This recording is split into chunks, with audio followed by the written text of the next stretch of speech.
ये वाकयात होते तो हैं, हम सबको पता है जी। कितने वाकयात होते हैं? पहले मैं आपसे, आपकी इंटरेक्शन खवातीन से ज़ाहिर है होती रहती है, कितना आपको लगता है कि क्या वाकई ऐसा हम कह सकते हैं कि 99% या 100% खवातीन के साथ ये मामला होते हैं? बिल्कुल, और बड़े कॉन्फिडेंस के साथ कह सकते हैं, 99 नहीं 100% खवातीन के साथ। मतलब there is not a female जो आपसे ये कहे हु हैज नेवर एक्सपीरियंस।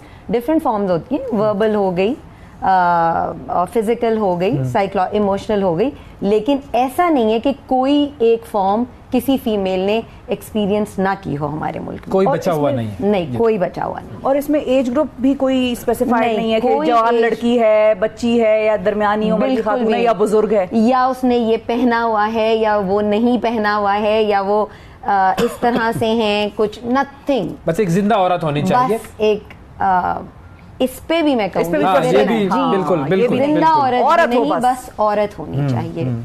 इतनी शर्म और इतने कंसर्न का मकाम है कि बस एक औरत होनी चाहिए। मतलब तरबियत तो हो रही है, नहीं, प्रॉब्लम कहाँ तरबियत नहीं हो रही है, तरबियत नहीं हो रही है। मैं बहुत छोटे से यूं स्टार्ट करूंगी कि मैंने छोटे बच्चों की मदर्स को देखा है कि वो पैम्पर चेंज कर देती हैं छोटे बहन भाइयों के सामने। नहीं, आप जैसे ही उन्हें ये बताएंगे कि मैंने पैम्पर चेंज करना है, आप आंखों पे हाथ रख लें, अगर इतना छोटा बच्चा है कि उसे पास ही रखना है दूसरे को, या आप टर्न अराउंड, या आप कहें कि जी जब आप बच्चों के कपड़े चेंज करा रहे हैं तो आप कह रहे हैं कि ओके मैं आपको हेल्प करती हूँ, मामा कह रही हैं, लेकिन मैं आंखें बंद कर रही हूँ अब कि ये जो तरबियत है ना, इसमें कमी है। आप अक्सर देखेंगे कि बड़े बिल्कुल इस बात का एहतियात नहीं करते कि कोई एडल्ट टॉपिक डिस्कस हो रहा होता है और बच्चे कमरे में मौजूद हैं, तो आप उनकी बाउंड्रीज कहाँ से कहाँ लेके जा रहे हैं। तो ये तरबियत में नहीं आ रहा।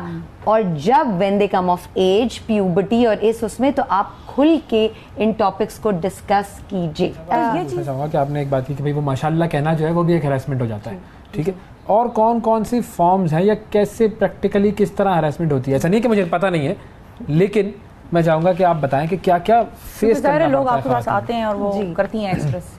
कहना भी एक अगले दर्जे का है, घूरना वो तो अब नेशनल कैरेक्टर है ना, मतलब बिल्कुल हमारा।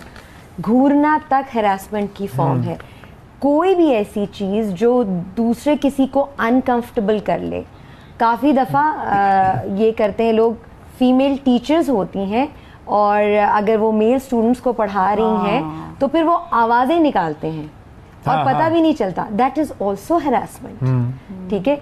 अगर किसी को आप अनकंफर्टेबल कर रहे हैं किसी भी फॉर्म से, आवाज़ निकाल के, घूर के, या अपने साथ कुछ करके, यानी आप अपने कपड़ों को ख़ास तरीके से छेड़ सकते हैं या कोई ख़ास आवाज़ निकाल सकते हैं खुद ही, लेकिन उससे दूसरा अनकंफर्टेबल हो रहा है, दैट इज़ हैरेसमेंट।